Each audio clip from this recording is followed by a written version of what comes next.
সবাইকে তুমি টাকা দিতে পারো, আর আমি 2টা টাকা চাইলে তোমার খুব অসুবিধা হয়ে যায়, তাই না? এক্ষুনি সবার থেকে ফোন করে টাকাগুলো চাইবে। তুমি ঠিকই বলেছো, এক্ষুনি ফোন করছি। অনেক দিন ধরে টাকাগুলোকে দেয় না।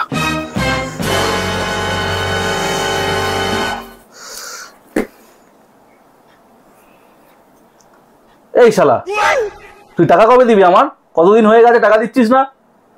এই গালাগালি দিও না, তাহলে টাকাটা রিকভার করবে কি করে? আচ্ছা, গালাগালি দিও না। ঠিক আছে। গালাগালি কোথায় দিলাম? এই যে তুমি শালা বললে। আরে শালা মানে গালাগালি না, শালা মানে আমার শালা, তোমার ভাই। সব থেকে বেশি টাকা তো ওই নিয়ে রেখেছে আমার থেকে। আমি যে সকাল সকাল কি করি না। এই তুমি চা খাবে? দাঁড়াও, আমি এক্ষুনি করে আনছি। हवा निकल गई। अरे दादा रे, फैमिली देखती है, वरना मैं ऐसे ऐसे गाली दूं, ऐसे ऐसे गाली दूं ना, जिंदगी भर याद रखें ये बड़े